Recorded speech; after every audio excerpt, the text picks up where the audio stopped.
तो फिर civil code के मामले में एक कानून पर लोग एग्री क्यों नहीं कर रहे हैं? देखिए, क्रिमिनल लॉ आईपीसी का कानून एक है, पूरे मुल्क के बासिंदे इसको मानते हैं। अलग अलग तर्ज जिंदगी के मुताबिक जीने वाले लोग हैं। फंडामेंटल राइट्स वो दफात होती हैं जिनको बदला नहीं जा सकता। तो मुख्तलिफ कम्युनिटीज है, उनका क्या रिस्पॉन्स है? क्या आपके साथ वो खड़े होंगे, सड़कों पर उतरेंगे? भारत में हिंदुत्व के कल्ट को थोपना चाहती है, लेकिन भाजपा सरकार जो है आरएसएस के नजरियात को नाफिज करने वाली जो सरकार भाजपा की है। कि कल all India Muslim personal law board के एक डेलीगेशन ने कांग्रेस सदर मल्लिकार्जुन खड़गे से मुलाकात की है। दरअसल ये लड़ाई जो है idea of India versus Hindutva की है। इंशाल्लाह आइडिया ऑफ इंडिया जीतेगा, हिंदुत्व हारेगा। तो मकसद क्या है अपोजिशन पार्टी के रहनुमा से जाकर मुलाकात करना, पार्लियामेंट में खा वो लोकसभा या राज्यसभा, वहाँ इस कानून को नाफिज होने से रोक दिया अगर सरकार चाहती है? उसी फैसले की रोशनी में खड़गे साहब से मुलाकात की है सेंट्रल कमेटी के जिम्मेदारान ने। ये मुलाकात का सिलसिला चल रहा है। तो उस वक्त जो मुस्लिम पर्सनल लॉ बोर्ड की क़यादत थी, उन्होंने उस वक्त की हुकूमत से बातचीत किया, उनको समझाया। तो मुस्लिम पर्सनल लॉ बोर्ड की लीडरशिप क्यों मौजूदा सरकार से बातचीत नहीं कर रही है? उनको क्यों नहीं जाकर समझा रही है कि आपके इक़दाम गलत है? 9 साल में कभी भी ऑफिशियली मुसलमानों को मौका नहीं दिया कि उनसे मिलकर किसी इशू पर बात करें। मिला टाइम्स में खुशामदीद, मैं हूं आपके साथ शम्स तबरेज़ कासमी। हिंदुस्तान में इस वक्त सबसे बड़ा और सुलगता हुआ मौजू है यूनिफॉर्म सिविल कोड। बीजेपी सरकार कोशिश कर रही है यूनिफॉर्म सिविल कोड लाने की। दूसरी तरफ जो मुस्लिम तंजीमें हैं, मुस्लिम जमातें हैं, मुसलमान रहनुमा हैं, उनकी कोशिश है कि बीजेपी के इस फैसले की मुखालफत की जाए और इसके लिए तमाम तरह की कम्युनिटीज़, कौमों को इकट्ठा किया जा रहा है, क्योंकि यूनिफॉर्म सिविल कोड सिर्फ मुसलमानों के खिलाफ नहीं है, बल्कि ये जितनी कम्युनिटीज़ है, कौमें हैं, जितने मज़ाहिब हैं, उन सब की आइडियोलॉजी के खिलाफ है और सब पर थोपने की कोशिश की जा रही है हिंदुत्व आइडियोलॉजी को। और इस सिलसिले में बहुत ज़्यादा जिद्दोजहद कर रहे हैं, बहुत ज़्यादा काम कर रहे हैं जनाब प्रोफेसर सुलेमान साहब। आप इंडियन नेशनल लीग के कौमी सदर हैं, इसके अलावा all India Muslim personal law board के फाउंडर मेंबर हैं। सुलेमान साहब, मिला टाइम्स में खुशामदीद। सबसे पहले तो हम यही जानना चाहेंगे कि आप all India Muslim personal law board के मेंबर हैं बराह रास्त, और आप एक नेशनल कौमी पार्टी के भी आप सदर हैं। भले ही नेशनल पार्टी का दर्जा नहीं मिला है, लेकिन आप सरकार का हिस्सा है केरला में। तो हम ये जानना चाहते हैं मिलत टाइम्स के तमाम व्यूवर्स कि इस वक्त जो मुसलमानों के लिए सबसे बड़ा मसला है यूनिफॉर्म सिविल कोड का, तो इसका मुकाबला आप लोग किस तरह कर रहे हैं? दरअसल ये मसला मुसलमानों के लिए नहीं है सबसे बड़ा, ये मुल्क के लिए मसला है। मुल्क से मुराद है मेरी कि जब हम मुल्क की बात करते हैं तो मुल्क की जब बात करते हैं तो जी आइडिया ऑफ इंडिया, जी वो आइडिया ऑफ इंडिया क्या है? ये भारत की जो हैयत तैयार हुई है हिंदुस्तान के मौजूदा दस्तूर की रोशनी में तैयार। जी मुल्क का जो तारीफ है सिर्फ जोग्राफियाई नहीं है, इंसानों से मुल्क बनता है। और मुल्क के दस्तूर को बनाते हुए हमारे दस्तूर साज कमेटी के मेंबरान ने, हमारे बुज़ुर्गों ने इसका ख्याल रखा कि मुल्क की तारीख़ क्या है, मुल्क की ज़रूरत क्या है। इसलिए दस्तूर के प्रेम्बल में, उसके प्रस्तावना में ये बात आई कि हमारे मुल्क में जो डाइवर्सिटीज़ हैं, जो विविधाएँ हैं, जो अलग अलग अकायद, अलग अलग तर्ज ज़िंदगी के मुताबिक जीने वाले लोग हैं, फैमिली कस्टमरीज जिनके लाज हैं, उन सबको प्रोटेक्ट किया जाए। इसलिए इस चीज़ को भारत के दस्तूर की बुनियादी यानी फंडामेंटल राइट्स में शामिल किया गया। फंडामेंटल राइट्स वो दफात होती हैं जिनको बदला नहीं जा सकता। 2/3 पार्लियामेंट की अक्सरियत भी उसको बदल नहीं सकती, फंडामेंटल राइट्स को ख़त्म नहीं कर सकती है, लिहाजा इसको शामिल किया गया। लेकिन एक दफ़ा जो मशवरा है मुल्क की रियासत को, हुकूमत को, जैसे स्टेट डायरेक्टिव प्रिंसिपल्स कहते हैं दफ़ा 44, उसके साथ कुछ मशवरे रखे गए दस्तूर में कि हुकूमत फलाह के लिए इंसानों को ये करेगी, ये करेगी, ये करेगी। उसमें यह है कि एक यूनिफॉर्म सिविल कोड या कॉमन सिविल कोड को भी ड्राफ्ट करके मुल्क के सामने रखा जाएगा और उसको लागू करने की कोशिश की जाएगी। मुल्क में तमाम इंसानों के लिए शराब की लत से आज़ाद कराया जाएगा, शराबबंदी लाई जाएगी। मुल्क में तालीम 14 साल तक, ये भी मौजूद है, ये मौजूद है उसमें डायरेक्ट शराबबंदी के लिए की जाएगी। 14 साल तक लाजमी तालीम, फ्री एंड फेयर एजुकेशन सबको दिया जाएगा। ये भी मौजूद है कि मुल्क की दौलत की तकसीम भी तमाम आवाम में की जाएगी, बराबरी के साथ। एक जगह हाँ जमा नहीं होने दिया जाएगा। तो चंद लोगों को दी जा रही, चंद लोगों को दी जा रही। तो ये मशवरे डायरेक्टिव प्रिंसिपल में मशवरे हैं। हाँ, ये मशवरे हैं जो फंडामेंटल राइट्स को ओवरराइड नहीं कर सकते, जो दफा 21, 22, 23, 24, 25, 29, 30 को ओवरराइड नहीं कर सकते हैं, जिसके तहत हमें कल्चरल प्रोटेक्शन हासिल है। हमें नहीं, सिर्फ तमाम ट्राइबल्स को हासिल है। तमाम अक़वाम जो अपने को हिंदू नहीं मानते या ब्राह्मण के कल्चर और ब्राह्मण के कल से आज़ाद अपने को रखना चाहते हैं, खालसा पंथ के लोग हों, लिंगायत पंथ के लोग हों, ट्राइबल्स हों, बुद्धिस्ट हों, जैन हों, वो लोग भी प्रोटेक्शन पाए हुए हैं आर्टिकल 29 के तहत कि वो अपनी जो कस्टमरीज लाज हैं, जो फैमिली लाज हैं, कवानीन हैं, उनका तहफ़्फ़ुज़ उनका दस्तूरी फंडामेंटल राइट्स के तहत है। लेकिन ये हुकूमत चूँकि बेगैरती और बेशर्मी के साथ, मैं जुमला इस्तेमाल कर रहा हूँ, बेगैरती और बेशर्मी के साथ भारत में हिंदुत्व के कल्ट को थोपना चाहती है, ब्राह्मण मनुवादी निज़ाम को नाफिज करना चाहती है, ज़बरदस्ती करना चाहती है, और जो रूह है आइडिया ऑफ इंडिया की उसको ख़त्म करना चाहती है। लेकिन प्राइम मिनिस्टर मोदी कह रहे हैं, पिछले दिनों की रैली में बाज़ाब्ता उन्होंने बोला, लॉ कमीशन ने तो उससे पहले राय मांगी थी कि एक घर में दो कानून कैसे हो सकता है, एक कानून क्यों नहीं। लोग भी कह रहे हैं कि जब क्रिमिनल लॉ का एक कानून है और इस्लाम का क्रिमिनल लॉ का कानून अलग है, सब लोग मानते हैं, तो फिर सिविल कोड के मामले में एक कानून पर लोग एग्री क्यों नहीं कर रहे हैं? देखिए, क्रिमिनल लॉ IPC का कानून एक है, पूरे मुल्क के बासिंदे इसको मानते हैं। इस्लामिक क्रिमिनल लॉ मुल्क में नहीं लागू है, ताजराती कानून नहीं लागू है मुल्क में। और हमने इत्तफाक किया कि जिस मुल्क में हम रह रहे हैं, ये हमारा इत्तफाक एग्रीमेंट है कि भाई ठीक है, जो मुल्क के तमाम बासिंदों पर वो कानून चलेगा, क्रिमिनल लॉ IPC का लॉ हम मानेंगे। इसी तरह से दीवानी के कवानीन हम तमाम मानते हैं। जो डिस्प्यूट पैदा होता है मुल्क के शहरियों के बीच में, दीवानी में हम जाते हैं, सिविल कोर्ट्स में जाते हैं, तो फौजदारी सिविल CRPC के तहत हमारे फैसले होते हैं, फौजदारी हो, दीवानी हो, सब फैसले होते हैं। लेकिन चूंकि ये मुल्क मजहबी ज़मीर रखने वाला मुल्क है, ये धर्म प्रधान देश है हमारा मुल्क, हमारे मुल्क में मजहब को मानने वाली अक्सरियत है, और मजहब के साथ साथ कुछ बुनियादी उनकी रिवायत, उनके कस्टम्स हैं, और उन कस्टम्स के बुनियाद पर वो लोग अपनी खाने की ज़िंदगी, फैमिली जो मामलात होते हैं उनको वो करते हैं। हाँ, ये बात सही है कि जहाँ तक मुझसे पर्सनल लॉ का मामला है, उसका जो मुंबा है वो इस कुरान और सुन्नत है जी। लेकिन इसी तरह से दूसरे लिंगायत कहते हैं कि उनके महापुरुषों की जो किताबें हैं, या हमारे खालसा पंथ के लोग कहते हैं कि भाई जो हमारे गुरु नानक का जो गुरु ग्रंथ है, उसकी रोशनी में जो हमें फैमिली को जानने का तरीका मिला है, वो हमारा रिलीजियस अकीदे का मामला है। इसी तरह तमाम अक़वाम, तमाम जो सोशल डिनोमिनेशंस हैं, समाजी इकाइयाँ हैं, उनके अपने कस्टमरीज लॉज हैं, उनके अपने फैमिली लॉ हैं। इसको प्रोटेक्ट किया दस्तूर ने, कल्चरल हेरिटेज को आर्टिकल 29 के तहत प्रोटेक्ट किया। लेकिन भाजपा सरकार जो है, RSS के नज़रियात को नाफिज करने वाली जो सरकार भाजपा की है, वो चाहती है एक ज़बान, एक आस्था, एक अकीदा, एक मजहब, एक रंग, एक पार्टी, एक लीडर, एक बार चुनाव। ये सबको समझना चाहिए। हम जो है मुल्क के मुसलमान या मुल्क की वो तमाम अक़लियतें जो इस मुल्क के रंगारंगी गुलदस्ते को प्रिजर्व करना अभी आपने सुलेमान साहब मुलाकात की है दलितों से, सिख लीडरों से और कई सारी कम्युनिटीज़ के नुमाइंदों से, और ख़ासतौर पर बात हुई यूनिफॉर्म सिविल कोड को लेकर के, तो उन लोगों का क्या रिस्पॉन्स मिल रहा है आपको? पहली मरतबा मैं महसूस कर रहा हूँ, अर्सा बोर्ड ने कमेटी बनाई, सेंट्रल कमेटी बनाई है, स्टेट कमेटी बनाई है, मैं भी स्टेट कमेटी में हूँ यूपी के। लेकिन मेरा चूँकि रोल मुल्क के तमाम खित्तों में जाना रहता है, मैंने जो मुलाकातें जिनसे कर रहा हूँ, कल भी एक मीटिंग थी नॉन मुस्लिम्स के साथ हमारी, आसाम के ट्राइबल MP हैं उनके घर पर थी, उसमें OBC और दलित ही तमाम लोग थे जो अकीदे के तौर पर अपने को हिंदू नहीं मानते, उनके शादी के तरीके अपने हैं, अगर जुदाई होना होता है नबी में कोई बात हो जाए तो उनके तरीके अपने हैं।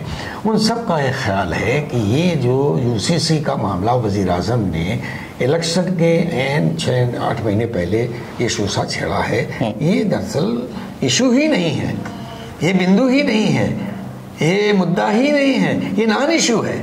चूंकि उन्हें इलेक्शन लड़ने के लिए अब कोई इशू उनके पास बचा नहीं है, वो रोजगार दे नहीं सके हैं, फेयर एंड मियारी जो होनी चाहिए हेल्थ सर्विसेज वो दे नहीं सके हैं, तालीम का मसला हल नहीं कर सके हैं, बेरोजगारी का पूरा बार मुल्क में खड़ा है, लोगों में गैरत मनानी माहौल और लोगों के अंदर एक हिजान की कैफियत है। तो अब जाहिर उसको कैसे एड्रेस करें, इलेक्शन में जाएं तो क्या मुंह लेकर जाएं। तो उन्होंने समझा था कि इसको मुसलमानों और हिंदुओं को मामला बनाकर हम पोलराइज करके चुनाव लड़ेंगे। इसीलिए उन्होंने भोपाल से जो खिताब किया अपने कार्यकर्ताओं को, नेशन को नहीं किया, भाजपा के कार्यकर्ताओं को एड्रेस किया। जो भी कुछ एड्रेस है, तो जो मुख्तलिफ कम्युनिटीज़ है उनका क्या रिस्पॉन्स है? क्या आपके साथ वो खड़े होंगे, सड़कों पर उतरेंगे? क्या किस तरह हिकमत अमली बन रही है उनके साथ काम करने की? बीजेपी तो यही चाहती थी कि मुसलमान सड़कों पर उतर आए, मुसलमान एजुकेशन पे लग जाए और हम कहें कि देखिए ये मुसलमान जो है इस मुल्क में एनार्की पैदा कर रहे हैं। नहीं, ये मुसलमान इससे पहले वो सीए के मामले में मुसलमानों ने प्रोटेस्ट किया, एक पॉजिटिव रिस्पॉन्स गया, अच्छा असर हुआ, सरकार को कदम पीछे हटाने पड़े। तो करेक्ट, बहुत सही कह रहे हैं आप। लेकिन भाजपा, जहां भाजपा रूल स्टेट से, वहां खवातीन ने किया और उस पर मुकदमे में खुद मेरे ऊपर मुकदमे नहीं, प्रोटेस्ट करने वालों पर तो हमेशा मुकदमे होते हैं, घरों पर बुलडोजर भी चलाए गए हैं, लेकिन कुछ हासिल करने के लिए कुर्बानियां तो देनी पड़ती है। हम इसको पहले ही मुस्लिम क़यादत अगर ये सोच ले कि बीजेपी ही चाहती मुसलमान सड़कों पर उतरे और हमें विरोध नहीं करना है, सिर्फ ईमेल भेजना है, सोशल मीडिया पर मुहिम चलाना, बस हमारी जिम्मेदारी पूरी हो। क्योंकि ये मसला सिर्फ मुसलमानों से मुतालिक नहीं है, ये जैसा मैंने शुरू में कहा, ये आइडिया ऑफ इंडिया के खिलाफ है इनका कदम। लिहाजा पूरे मुल्क को खड़ा होना चाहिए, खड़ा हो रहा है मुल्क। पहली मर्तबा जिनसे मैं मिल रहा हूँ, जिनसे हमारी मुलाकात हो रही, इंटरेक्शंस हो रहे हैं, सबका ख्याल है कि ये मूव प्राइम मिनिस्टर का अपनी हुक्मरानी के फेल्योर की वजह से पॉलिटिकल मूव है, ये सियासी मूव। अच्छा, एक बड़ा सवाल है, ऐसा कुछ लोगों का कहना है कि जो ट्राइबल के अपने कस्टम्स हैं या दलितों के हैं, दूसरी कम्युनिटीज़ के सिखों के हैं, तो जो यूनिफॉर्म सिविल कोड का मसौदा आएगा, हो सकता है कि उसमें उन सबको अलग कर दिया जाए। कई लोगों ने आवाज़ें भी उठाई है कि उनको अलग कर दिया जाए। अब अगर उनकी रिवायात के साथ छेड़छाड़ नहीं किया जाता है और सिर्फ मुसलमानों के जो बेसिक इश्यूज़ है फैमिली लॉ से रिलेटेड, उनको अगर लाया जाता है, तो क्या आपको लगता है कि जब उनका मसला नहीं रहेगा, ट्राइबल्स का, दलितों का, सिखों का, तब भी वो आपके साथ खड़े होंगे या फिर वो किनारे हो जाएंगे कि हमारी रिवायात और हमारे लॉ को छेड़छाड़ नहीं किया जा रहा है तो हमें विरोध करने की जरूरत नहीं है? देखिए, मैं इसको हाइपोथेटिकल मानता हूँ। अभी कहना मुश्किल है कि ये कहा है सुशील मोदी ने, उनके जो संसदीय कमेटी के चेयरमैन हैं, उन्होंने कहा है कि हम सोच रहे हैं, गौर कर रहे हैं कि इससे हम ट्राइबल्स को इस परव्यू से अलग रखेंगे। लेकिन इसके बावजूद ट्राइबल इस मामले में बहुत ही सेंसिटिव है।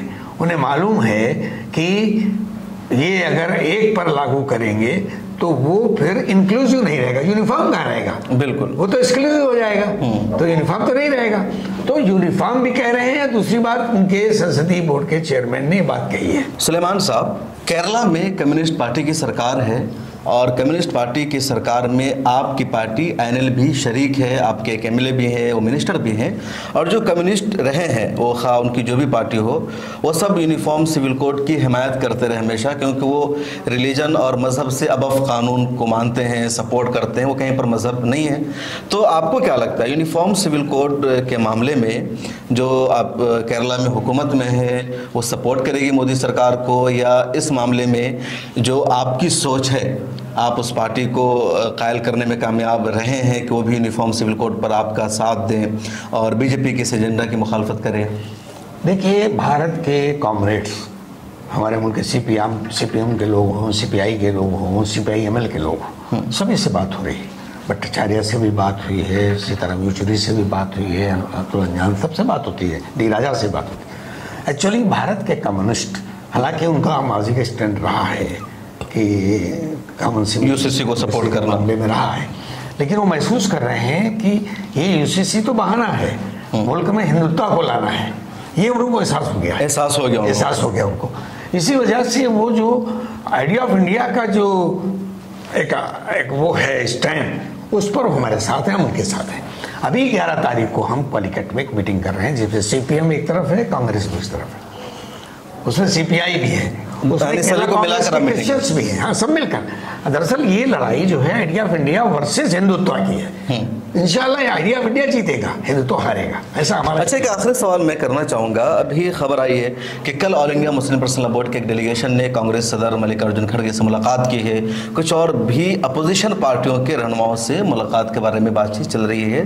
तो मकसद क्या है अपोजिशन पार्टी के रहनुमा से जाकर मुलाकात करना? आपको क्या लगता है कि इसका कुछ फ़ायदा होगा, या कांग्रेस के अंदर सलाहियत मौजूद है अभी कि वो पार्लियामेंट में, खा वो लोकसभा या राज्यसभा, वहाँ इस कानून को नाफिज होने से रोक दे अगर सरकार चाहती है? देखिए, पर्चा बोर्ड का ये फैसला है कि हम मुल्क के तमाम जिम्मेदारों को इस हादसे से, इसके जो नुकसानात हैं, इससे हम बाखबर करेंगे। अच्छा, हम जो लॉ कमीशन की रिपोर्ट है 2021 की, जिसने कहा था कि ये नाइदर डिजायरेबल नॉर वांटेड, इसकी कोई ज़रूरत नहीं है, बल्कि ये मुज़िर होगा, मुल्क के लिए ज़रूरी नहीं है। हम चाहते हैं मुल्क के कायदीन जो पार्लियामेंट में हैं, पार्लियामेंट के बाहर हैं, सोशल ऑर्गेनाइजेशन समझाने। तो पर्सा बोर्ड ने इंदौर की मीटिंग में तय किया, एक कमेटी बनाई गई थी, उसमें सेंट्रल कमेटी है, स्टेट कमेटियां हैं, उन सबकी जिम्मेदारी है कि जहां जिसके रवाबी जैसे हों उनसे मुलाकातें करें। उसी फैसले की रोशनी में खड़गे साहब से मुलाकात की सेंट्रल कमेटी के जिम्मेदारान ने। ये मुलाकात का सिलसिला चल रहा है। सुलेमान साहब, यूनिफॉर्म सिविल कोड या जो मुस्लिम पर्सनल लॉ है, उस पर सिर्फ बीजेपी सरकार नहीं बल्कि कांग्रेस सरकार और दूसरी पार्टियों की जो हुकूमत रही, उन लोगों ने भी हमला किया है, छेड़छाड़ करने की कोशिश की है। तो उस वक्त जो मुस्लिम पर्सनल लॉ बोर्ड की क़यादत थी, उन्होंने उस वक्त की हुकूमत से बातचीत किया, उनको समझाया कि आप जो कुछ कर रहे हैं, आपका जो कानून है वो हमारे फैमिली लॉ के ख़िलाफ़ है, आप अपने इस रवैये से बाज आ जाइए। आज की सरकार जब मुस्लिम पर्सनल लॉ के खिलाफ कोई कानून ला रही है तो मुस्लिम पर्सनल लॉ बोर्ड की लीडरशिप क्यों मौजूदा सरकार से बातचीत नहीं कर रही है? उनको क्यों नहीं जाकर समझा रही है कि आपके इक़दाम गलत है? दरअसल 9 साल हो गए हैं हमारे वज़ीर आज़म नरेंद्र मोदी जी के हुक्मरानी के। 9 साल में कभी भी ऑफिशियली मुसलमानों को मौका नहीं दिया कि उनसे मिलकर किसी इशू पर बात करें। उनके लोग तो बात करने के लिए तैयार रहते हैं, नहीं प्राइम मिनिस्टर तैयार रहते हैं, नहीं प्राइम मिनिस्टर ने भी बहुत सारे लोगों से मुलाकात की। क्या आप लोगों ने कभी उनसे वक्त मांगा और उन्होंने नहीं दिया हो, ऐसा कुछ है? हमने कोचीन में हमारे कुछ मिली जमातों ने, दीनी जमातों ने एक मीटिंग की थी और तय किया था कि वज़ीर आज़म से मिलेंगे, लेकिन वज़ीर आज़म पीएमओ हाउस से मुस्लिम्स को मिलने का टाइम मुस्लिम्स के तयशुदा एजेंडे पे नहीं मिलता है। वज़ीर आज़म जिससे चाहते हैं अपने एजेंडे पर वो बुलाकर मिल लेते हैं सूफिया। नहीं तो फिर अगर मुस्लिम पर्सनल लॉ बोर्ड की मीटिंग में तय हुआ कि हमें अपोजिशन पार्टियों से मुलाकात करके समझाने की, इस बात पर बहस हुई कि हमें सरकार के नुमाइंदों से भी मिल करके उनको समझाना है कि हमारा मकसद है, क्या इस पर बातचीत हुई? देखिए, इस पर ख़ास तौर पर ये नहीं हुआ, ये हुआ कि हमें मुल्क के जिम्मेदारों से, जमात के मुल्क के जिम्मेदार अभी मल्लिकार्जुन खड़गे या राहुल गांधी नहीं है, बिल्कुल नरेंद्र मोदी है। बिल्कुल सही बात। नरेंद्र मोदी से भी वक्त मांगा जाएगा कि इस इशू पर हम बात करना चाहते हैं। हाँ, तो क्यों नहीं अभी तक? क्योंकि सरकार में वो है, राजीव गांधी वजीर आजम थे, उनसे बोर्ड की लीडरशिप ने मुलाकात किया, उनको बताया सुप्रीम कोर्ट के फैसले के बारे में, शाबानो केस पर, और फिर उसके खिलाफ एक कानून पास हुआ। तो मौजूदा सरकार से बोर्ड की लीडरशिप क्यों मुलाकात नहीं कर रही? देखिए, उस जमाने में या अभी भी लगता है बोर्ड के जिम्मेदारों को कि वजीर हुकूमत कांग्रेस के हाथ में ही है, बीजेपी कहीं सरकार में नहीं है? हमारी बात सुने, ये सन 85 की बात है, तहरीक चल रही थी, कानपुर में जलसा था, हम उसके ऑर्गेनाइजर्स थे। कानपुर के जलसे के दौरान 11 बजे रात में प्राइम मिनिस्टर हाउस से इत्तला आई कि पर्सा बोर्ड के जिम्मेदारों से वज़ीर आज़म मिलना चाहते हैं। वहीं आई। उस ज़माने में गाड़ी चलती थी इलाहाबाद से प्रयागराज, अभी चलती है, कानपुर से कोई ट्रेन नहीं थी। गाड़ियों का रिजर्वेशन हुआ, रेल भवन से कुछ हिदायत जारी हुई कि जो टिकट हो सकते हैं पॉसिबल उनको किया जाए। कुछ लोग फ्लाइट से, सबका सब पूरे जिम्मेदारान जो कानपुर मौजूद थे सीधे दिल्ली पहुंच गए। प्राइम मिनिस्टर ने उनकी बात सुनी, और सुनने के बाद जो हमारी लीगल कमेटी बनी थी, उस वक्त शाहबुद्दीन साहब हयात थे, सुलेमान सेठ हयात थे, बनात वाला, ये सब थे, पार्लियामेंट के मेंबरान थे। इन सब को शामिल करके जो कमेटी बनी थी, मौलाना हमारे अबुल हसन नदवी साहब की क़यादत थी उस ज़माने में, उन्होंने मुलाकात की, बात की, और बहुत ही माकूलियत के साथ वज़ीर आज़म ने रिस्पॉन्ड किया। ये वज़ीर आज़म जो हमारे मुल्क के हैं 9 साल से, उन्होंने किसी मुस्लिम डेलीगेशंस को मुस्लिम्स के इश्यूज़ पर उनके एजेंडे पर मुलाकात का वक्त ही नहीं दिया अभी तक। नहीं, आप मांग नहीं रहे ना। मांग राजीव गांधी को उस वक्त मुसलमानों के वोट की जरूरत थी, उन्होंने आपको मौका दिया, आपको बुलाया। इस हुकूमत को, इनको आपके वोटों की जरूरत नहीं है, तो यहाँ पर जरूरत आपको है। तो लीडरशिप की तो बुनियादी जिम्मेदारी है कि मुलाकात का वक्त मांगेंगे। अगर मुलाकात का वक्त नहीं देगा तो उन्हें बताना चाहिए दुनिया को कि हमने वक्त मांगा प्राइम मिनिस्टर मोदी से मिलने का और हमको नहीं दिया गया। मौलाना महमूद मदनी साहब भी बोर्ड की मजलिस आमला के रुकन है, उन्होंने मुलाकात की है, कई मरतबा प्राइम मिनिस्टर से, अमित शाह साहब से मुलाकात की है। उन्होंने जमात उलमा की हैसियत से टाइम मांगा था तो मिला, उनको मिला। बोर्ड की हैसियत से क्या किसी ने टाइम मांगा? नहीं, ये मैं नहीं बता सकता अभी, हमारे इल्म में नहीं है कि बोर्ड की हैसियत से खत गया पीएमओ के नहीं गया। मैं मालूम करूंगा कल इंशाल्लाह, और नहीं गया तो जाएगा। मुलाकात करने के लिए हमारी ख्वाहिश होगी कि वज़ीर आज़म हमें टाइम दे, हमारी बात सुने। वो अलग बात है कि उनका एक ख़ास जहन है, हम सब जानते हैं, पूरा मुल्क जानता है, दुनिया जानती है कि माइनॉरिटी के बारे में उनका डबल टॉक होती है। जो अमेरिका के करस्पॉन्डेंट के जवाब में उन्होंने कहा, उससे क्लियर हो गया कि वो कोई सवाल का जवाब देना नहीं चाहते, इंटरव्यू फेस नहीं करना चाहते, प्रेस कॉन्फ्रेंस करते नहीं है। जाहिर है मुस्लिम के मामले में तो उनका क्लियर स्टैंड है, एंटी मुस्लिम, एंटी क्या कहते हैं माइनॉरिटी, ये स्टैंड उनका क्लियर है, हिंदुत्व का एजेंडा है वो।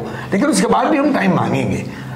हमें उम्मीद है कि इंशाल्लाह प्रस्ताव बोर्ड को टाइम मांगने में कोई कबात नहीं होगी, टाइम दे देंगे, बहुत अच्छी बात है, उनके सामने रखेंगे।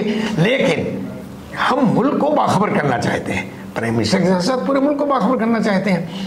हम स्टेट के चीफ मिनिस्टर से मिले हैं, कई चीफ मिनिस्टर से मुलाकात हो गई, फॉर्मर चीफ मिनिस्टर से मिले हैं, तो हम सबसे मिल रहे हैं, सोशल लीडर से मिल रहे हैं, रिलीजियस लीडर से मिल रहे हैं, हम सबसे मिल रहे हैं। हमारा ये मामला बिल्कुल ओपन है कि आइडिया ऑफ इंडिया को की तरफ हम तवज्जो दिलाएं लोगों को कि आइडिया ऑफ इंडिया क्या है। हम मुल्क का एक हिस्सा, इंटीग्रल पार्ट है मुल्क के।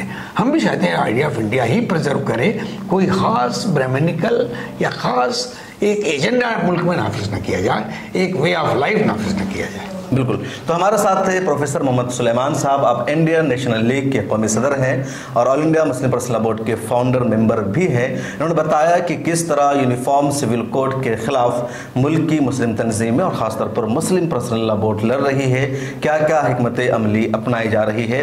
आपकी क्या राय है, किस तरह मुसलमानों को ये लड़ाई लड़नी चाहिए? कमेंट सेक्शन में अपनी राय ज़रूर दीजिए। फिर मुलाकात होगी किसी और शख्सियत के साथ। अपना ख्याल रखिए। अल्लाह हाफिज़।